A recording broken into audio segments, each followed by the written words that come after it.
Good morning বন্ধুরা, আনসিমা মেয়ে ব্লগে তোমাদের সবাইকে স্বাগত। বন্ধুরা, তোমরা কেমন আছো? আশা করছি ভালোই আছো, আর আমরাও ভালোই আছি।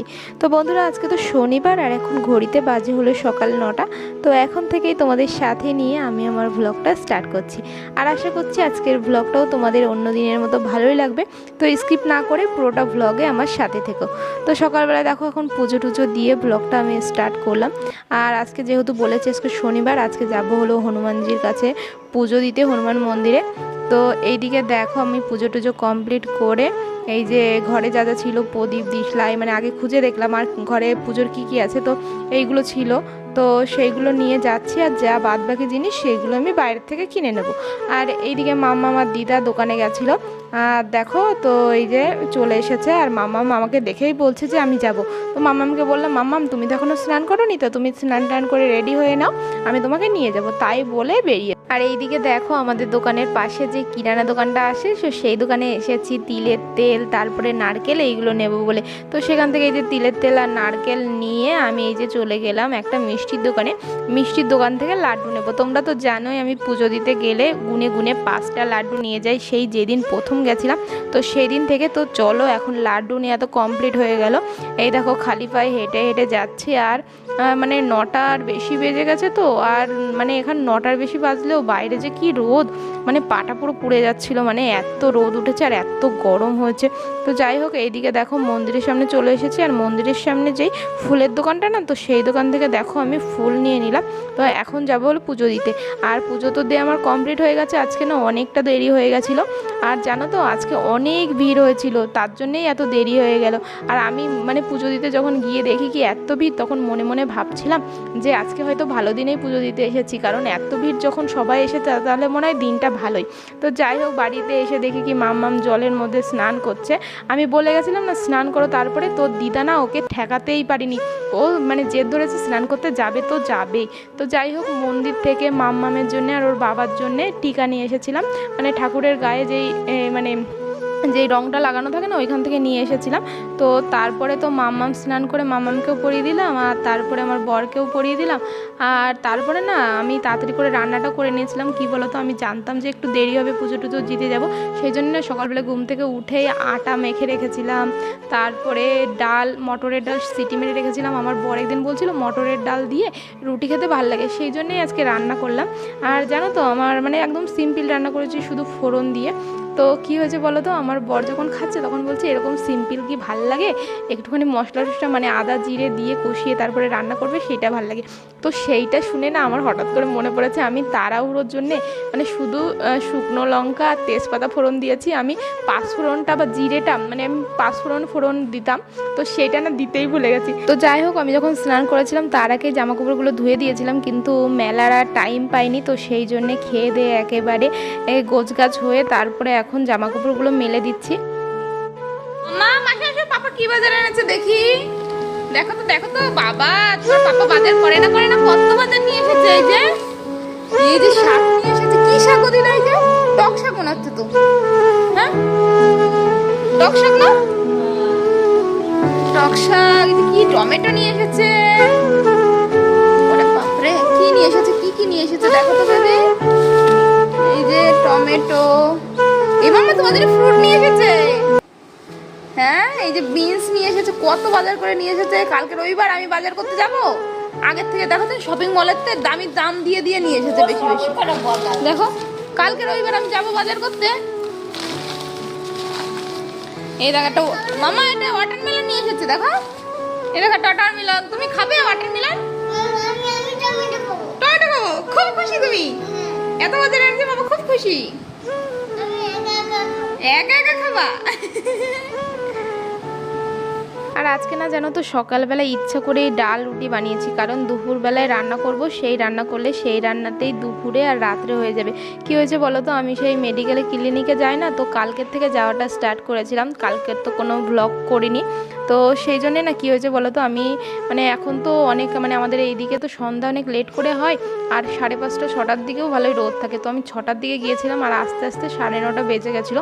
তো আগের দিন না মানে কালকে রান্না বান্নায় খুব অসুবিধা হয়ে গেছিলো, মানে সেই জন্যে আমি ইচ্ছা করে করলাম যে দুপুরে আর মানে রাত্রে আর তাহলে চাপ থাকবে না।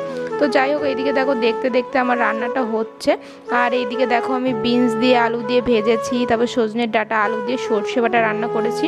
আর ওইদিকে সয়াবিনের তরকারিটা হচ্ছে। আর ওইদিকে মানে তোমাদের তো বলেছিলাম যে মিক্সারের বাটিটা নষ্ট নষ্ট, তার জন্য তো এখনও শিল্পুতোই বাটতে হচ্ছে, যদিও আজকেই ঠিক করে এনে দিয়েছিল কিন্তু পরে। আর এইদিকে বারান্দায় বসেই দিদা টকশাকটা বেছে দিয়েছিল, সেই জন্য না বারান্দায় পায়ের তলে বালি কিচকিচ করছিল, হচ্ছে এই জন্য না বারান্দাটা আবার ঝাড়ু দিয়ে নিলাম। আর এইদিকে তো মামামকে টিভি চালিয়ে দিয়েছি, মামাম টিভি দেখছে আর দিদা গেছিল হলো দোকানে। তো আমি ঝাড়ু টাড়ু দিয়ে কে আসলো আমার পিছনে, কে এসেছে এইটা, কে এসেছে এটা? হ্যাঁ তুমি এখন ভাত খাবা বুঝেছো, এখন 1টা বাজতে গেলে এখন তুমি ভাত খাবা। এই যে আমার তো সয়াবিনের তরকারি হয়ে গেছে, এইদিকে শুধু টক শাকটা বসিয়েছি। কোনটা চকলেট? চানাচুর? চকলেট না তো, এটা চানাচুর। তো তুমি কেবল চানাচুর দিয়েছি তোমাকে, তুমি এখন ভাত খাবা। ওকে, ভাত খেয়ে ঘুমাবা। হ্যাঁ আবার বিকালে দেবো, আবার বিকালে দেবো, ঠিক আছে? হ্যাঁ ঠিক আছে, বিকালে দেবো, এখন ভাত খাবা। আর এইদিকে হঠাৎ করে আমার বর এসেছে, আর গরমের মধ্যে এসেছে, বরকে 1 গ্লাস জল দিলাম, মামামকেও জল দিলাম, কারণ ঘরে এসে বাবা আর মেয়েতে মিলে গান রিহার্সাল শুরু করেছে, তো গলাটা হয়তো শুকিয়ে গেছে, সেই জন্যেই জলটা দিলাম। আর কাছে কাছে দোকান হলে যা হয়, মানে কি বলো তো, এ কখন ঘরে আসছে কখন ঘর থেকে চলে আসছে বোঝাই যায় না। মানে ধরো 1 মিনিটের মধ্যে চলে আসলো, আবার 1 মিনিটের মধ্যে চলে গেল, কখন কি করলো বোঝাই যায় না বলো। বাবা তুমি কই, তুমি তো গান করছো, এটা তো পাপা, তুমি এটা তো পাপা, এটা তো পাপা, হ্যাঁ পাপা তো। তুমি তো গান করছো না, কই তুমি একটা গান করো তো, কই তুমি একটু গান করো তো, কই দেখি মামা, তুমি একটু গান করো তো।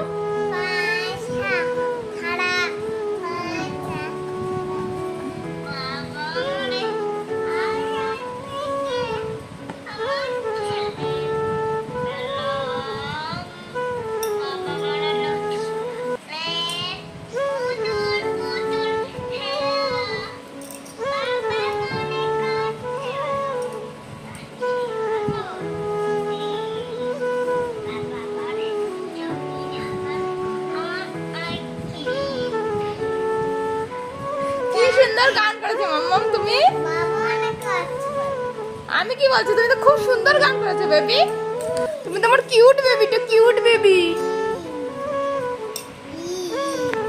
আর সয়াবিনের তরকারিটা নামিয়েই আমার বর আসার আগেই মামামকে খাইয়ে দিয়েছিলাম, আর তারপরে তো আমার বর চলে গেছিলো, তারপরে মামামকে ঘুম পাড়িয়ে দিয়েছিলাম। আর এখন হলো বিকালবেলায়, বিকাল 5টা বেজে গেছে, মামাম এখনও ঘুম থেকে উঠছিল না। তো মামামকে একটু জোর করে ওঠালাম, কারণ বললাম না ক্লিনিকে যাব, তো সেই জন্যে মামামকে যদি বিকালবেলায় দুধটা না খাইয়ে যায়, সন্ধ্যাবেলায় তো আর দুধটা খাওয়াতে পারবো না। আর বর তো আজকে ফল নিয়ে এসেছে, তাই ভাবলাম এখন যদি না ওঠাই, ফলটা কখন খাবে আর দুধটা কখন খাবে, তাই ভাবলাম এখন তো 5টা বাজে, তাহলে এখন ঘুম থেকে উঠিয়ে ফলের জুসটা খাইয়ে দিই, তারপরে আধা ঘন্টা 45 মিনিট পরে না দুধটা খাইয়ে দেবো, ততক্ষণে ফলের জুসটাও ডাইজেস্ট হয়ে যাবে। তো সেই জন্যেই ঘুম থেকে উঠেছি, মাম্মামকে বলেছি যে মাম্মাম তোমার বন্ধুরা এসেছে, খেলা করতে যাবে। তো সেই জন্যেই মাম্মাম জলদি জলদি উঠে গেছে। তারপরে দেখো একটুখানি বিরক্ত করছিল, যদিও ঘুমের ঝুলটা তো কাটেনি। আর কি বলো তো, মাম্মাম ভালোই অনেকক্ষণ ঘুমিয়েছে, সেই জন্যে ওঠালাম। আর আমিও একটু ঘুমিয়েছিলাম, ঘুম থেকে উঠে তারপরে আমি আমার বর মানে আমরা সবাই মিলে খাওয়া দাওয়া করেছি। খাওয়া দাওয়া করে তারপরেই মাম্মামকে মানে ফলের জুস দুধ গরম করে তারপরেই মাম্মামকে এই যে ডাক দিয়েছি। আর মাম্মাম দেখো একা একা আজকে কী সুন্দর জুস খাচ্ছে, ওকে এই কাঁচের গ্লাসে দিয়েছি, ও মানে স্ট্র দিয়েছি, ও স্ট্র দিয়ে খাবে না, ও একা একা এই জুসটা খাবে। দেখো মানে জুসটা খেয়ে মাম্মামের রিয়াকশান যে কী করছিল।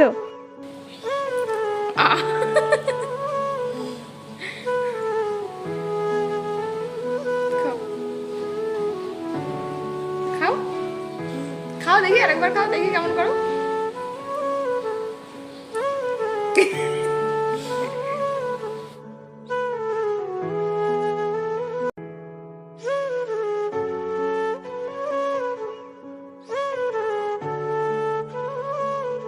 আর মৌসুম্বির জুসটা যেন তো ভালোই টক ছিল, সেই জন্যই মামামের মুখের রিয়াকশান এরকম হয়েছে।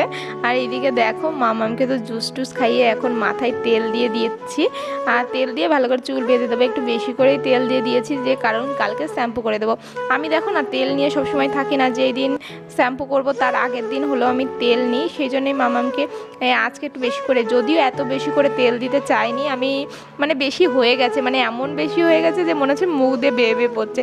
আর এইখানে না আমি আমার ছোটোবেলার কথা একটু মনে পড়ছিল, যে আমার মাও আমাকে এত পুচপুচ করে তেল দিয়ে দিত, মানে তখন আমি বেশ ভালোই বড়, মানে হাই স্কুলে পড়ি, তখনও আমার মা এত তেল দিয়ে দিত। আর আমি না অতটা সাজাগোজা কি মানে এইসব জিনিস না অতটা বুঝতাম না, তো স্কুলের ম্যাডামরা বান্ধবীরা মানে বলতো, মানে এত তেল দিয়ে দিত মনে হচ্ছে মুখ টুক সব তেল তেলে হয়ে গেছে। তো সেই কথা মনে পড়ছিল, মনে পড়ে না খুব হাসি পাচ্ছিল যে আমিও এরকম করছি, আমার মা একসময় এরকম করেছে। আমি আমার মাকে মা এত তেল দিয়ে দিচ্ছ কেন, তুমি এত তেল দিয়ে দাও, মুখ দিয়ে বেয়ে বেয়ে পড়ে, একটা অস্বস্তি লাগে। তারপরে আবার স্কুলের ম্যাডামরা বান্ধবীরা সব মানে হাসাহাসি করে। তো যাই হোক, তারপরে তো বিকালে সব কাজ করে মামামকে নিয়ে বেরিয়েছিলাম একটু বাইরে খেলতে, যে আমি যদি ক্লিনিকে চলে যাই মামামের তো আর খেলা হবে না, কারণ মামাম যে দুষ্টু, আমি ছাড়া মামামের দুষ্টুমি কেউ সামলাতে পারবে না। তো যাই হোক মামামকে খেলে টেলা করিয়ে তারপরে মামামকে দুধ টুধ খাইয়ে দিদাকে দিয়ে বললাম ওইদিকে যাও, আর না হলে মামা আমাকে দেখলে না কান্নাকাটি করবে, যেতে চাইবে আমার সাথে। তো এদিকে দেখো আমি বেরিয়েও পড়েছি, যদিও লাস্টে মামাম সত্যি বিরক্ত করছিল, যার জন্য দেখে ফেলেছিল আমাকে যে আমি যাচ্ছি। তো যাই হোক তারপরেও মামামকে ঘরে নিয়ে টিভি চালিয়ে দিয়ে তারপরে কোনো মতে গিয়েছিলাম। আর এখন বেজে গেছে 9টা, তো এখন আসলাম, আর এখন এসে এখনই সন্ধ্যাটা দিচ্ছি, কারণ সন্ধ্যার সময় দিতে হবে তার তো কোনো মানে নেই। সন্ধ্যার সময় যেহেতু আমি থাকতে পারিনি সেই জন্য এখন এসেছি, এখন ফ্রেশ হয়ে গাটা ধুয়ে তারপরে এখন এই যে সন্ধ্যা দিচ্ছি। আর আজকে তো যেহেতু শনিবার সেই জন্যে আজকে হনুমান চালিসাটা পড়ছি, এই দেখো। আর মামামের জন্য খুব খারাপ লাগছিল যে মামামের সন্ধ্যাবেলায় পড়াটা হয়নি, মানে আমার ক্লিনিকে যাওয়ার জন্যে মামামের একটু অসুবিধা হয়ে যাচ্ছে। সেই বিকাল থেকে সারাটা মানে সন্ধ্যা রাত পর্যন্ত, মানে 9টার সময় আমি এসেছি তখন পর্যন্ত মামাম হলো টিভি দেখেছে। এর জন্যে না খুব খারাপ লাগছিল যে আমাদের নিজেদের স্বার্থের জন্যে মামামের ভবিষ্যৎটা বা মামামের মানে খারাপ করছি। আমি যদি থাকতাম তাহলে তো আর মামাম এত টিভি দেখতো না, সেই জন্য আমার খুব খারাপ লাগছিল। মানে কি করব, কিন্তু কিছু করার নেই, নিজের কেরিয়ার করতে গেলে সবাইকেই স্যাক্রিফাইস করতে হয়, আমাকেও যেমন কষ্ট করতে হবে আমার মামামকেও তো কষ্ট করতেই হবে। তো যাই হোক এইদিকে তো সবজি টবজি সব রান্না করাই ছিল, আর শুধু এই যে তাড়াতাড়ি করে রুটিটা বানিয়ে নিলাম। আর আমি তো রুটি বানাচ্ছি কিন্তু আমার সাথে সাথে আমার মামামও দেখো হেল্প করছে। এই দেখো আমি রুটি বানাচ্ছি আর মামাম কেমন করে, মানে আমি রুটিতে বেলনটা রুটি বেলার পরে বেলনটা যেই রাখছি সেই আমার মামাম অমনি ওর রুটিটা বেলা শুরু করে দিয়েছে। তো যাই হোক এইভাবে দুষ্টুমি করছে। তারপরে তো আমরা খাওয়া দাওয়া করে নিলাম, নিয়ে তারপরে আমি ঘরটা পুরো ক্লিন করলাম, ক্লিন করে এখন এই যে কটা বাজে বলো তো, 10টা 40 মতো বাজে, সরি 10টা 20 মতো বাজে। তো এখন এই যে মামামকে নিয়ে বই পড়াতে বসেছি, আর আমার সত্যি আমার মেয়েটা কি লক্ষ্মী, 10টা 20 থেকে শুরু করে পুরো 11টা পর্যন্ত আমার মেয়েটা বই পড়েছে। তো যাই হোক একটুখানি ভালোই লাগছিল যে মামামকে তো অন্তত বই পড়াতে পেরেছি। আর কি বলো তো, বই পড়াতে আমারই ঘুম চলে আসছিলো, আমারই এত টায়ার্ড লাগছিলো, আমি ভাবছিলাম এত রাতে আমার মেয়েটা কি করে বই পড়ছে। তো যাই হোক বন্ধুরা আজকের ভ্লগটা আমি এইখানেই শেষ করছি, আজকের মতো টাটা। তো তোমাদের সাথে আবার দেখা হবে নেক্সট ভ্লগে, বা